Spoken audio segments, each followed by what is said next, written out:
आता आपल्या आवडत्या मालिकेचे संपूर्ण भाग मालिका प्रसारित झाल्यानंतर लगेचच पाहू शकता फक्त सन नेक्स्ट वर. भारतातील प्रेक्षकांसाठी मोफत सेवा. मला आता त्या पैशांची अत्यंत गरज आहे, त्याचं काय? मिळणार नाही, कारण ती फसवणूक आहे. आतापर्यंत इतक्या वेळा फसवलंय, मग अजून एकदा फसवलं तर काय हरकत आहे? शक्य नाही.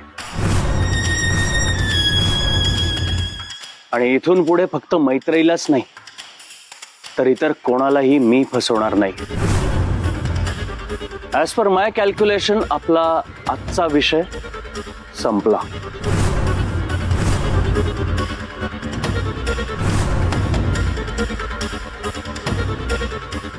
चुकतोयस मित्रा, चुकतोयस. आत्ता कुठे हा विषय सुरू झालाय. आता आमची माणसं, आम्ही कोण आहोत आणि वेळ पडली की आम्ही काय करू शकतो हे दाखवून देतील. बघत काय बसलाय? आणा त्याला.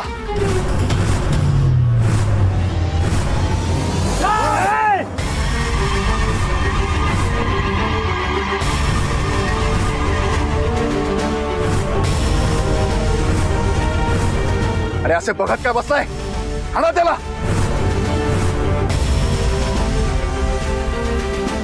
करुणा, आमचं तोंड काय बघत बसलाय? आम्ही सांगतो म्हणून जाऊन ह्याला धडा शिकव.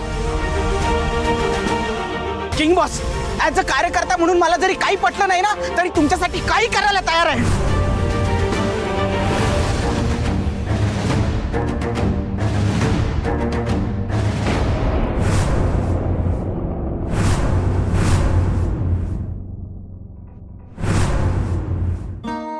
रूपा, हा ताई.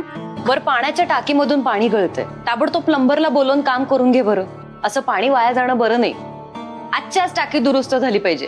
हो ताई, ते करतेच मी. पण तुम्ही आज आपल्या आदितीला पाहिलत का? आज ती खूपच टेन्शन मध्ये होती. अदिती टेन्शन मध्ये? हो ना, आता पण देवघरात बसलीये. तुम्ही तिच्याशी बोलून बघता का? मी बघते.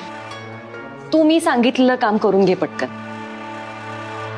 आई आदिशक्ती, आई आदिशक्ती, आई आदिशक्ती, आई आदिशक्ती,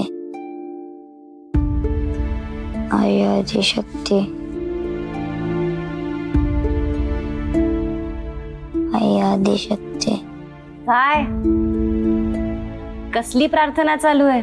आई अगं, मी बाबासाठी प्रार्थना करते. तो फोनवर बोलताना कोणाशी तरी भांडत होता. कोणतरी त्याला धमकावत होतं. तो फोनवर बोलत बोलतच निघून गेलाय. कुठे गेलाय माहित नाही, कधी येणार माहित नाही. मला त्याची खूप काळजी वाटायला लागली.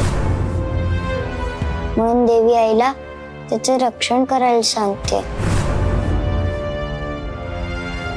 मी बाबाबद्दल बोलले म्हणून आईला वाईट वाटलं का? पण तिला खरं तर बाबाबद्दल वाईट वाटायला हवं ना. मी तिला एवढं सांगू नये, ती त्याच्याबद्दल काहीच का नाही बोलत आहे?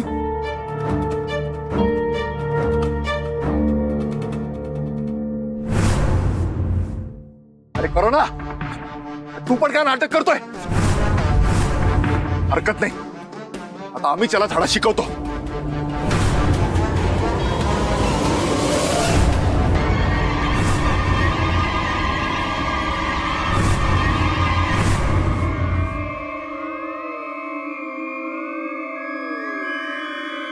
बाबा,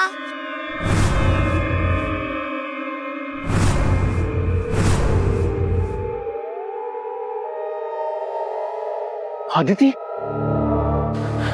नाही बाबा, तू माझ्या जवळ येऊ शकत नाहीस. मला प्रेमाने जवळही घेऊ शकत नाहीस. कारण ती वेळ खूप आधीच निघून गेलेली आहे. त्यामुळे आता तू तिथेच थांब. आदिती, हे सगळं काय आहे? आणि तू आता इथे कशी काय? मला तुझ्यामुळे यावं लागलं. म्हणजे? बाबा, तू विसरलास ना?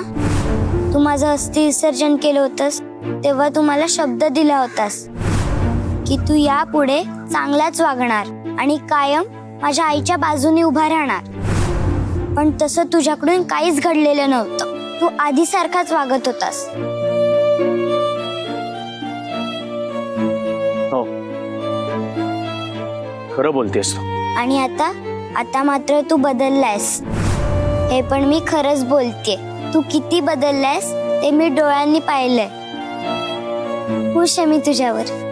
आता माझ्या आत्म्याला नक्कीच शांती मिळणार आहे.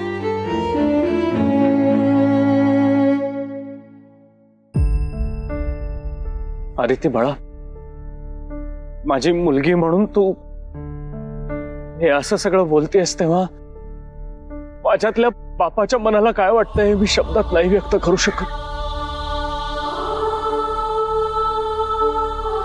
मी चुकलोय का? मला माहिती आहे मी केलेल्या पापांसाठी मी साधी माफी मागण्याच्याही लायकीचा नाहीये. जमलं तर प्लीज मला माफ कर, प्लीज. कारण तू मला माफ करणं हे तुझे माझ्यावर केलेले उपकार असतील.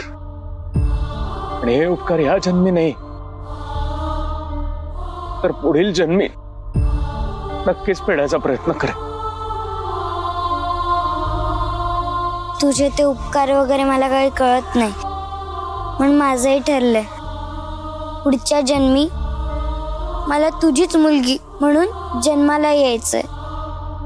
या जन्मात राहून गेलेलं प्रेम मला पुन्हा अनुभवायचंय. तुझ्याकडे खूप हट्ट करणार, चॉकलेटसाठी सतत तुझ्या मागे लागणार. आणि हो, जेवढे लाड तू माझे करणार आहेस आणि तेवढेच लाड माझे बाबा म्हणून मी तुझे करणार आहे. माझ्या हट्टासाठी तुला खूप साऱ्या पाप्या देणार आहे. बरं बाबा, माझी आता निघायची वेळ जवळ आली. पण आदिती, मी काय म्हणतो की थांब, त्याआधी मला काहीतरी बोलायचंय. बोल. आय लव्ह यू बाबा.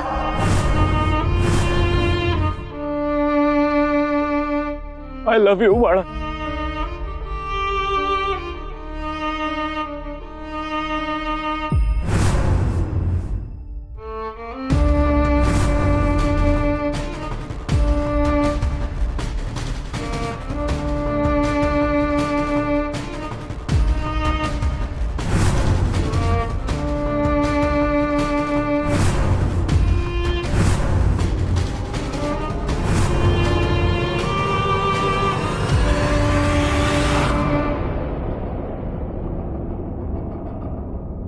अरे मूर्खांनो, मी तुम्हाला त्याला मारायला सांगितलं होतं ना, मग असे पुतळ्यासारखे उभे का राहिलात?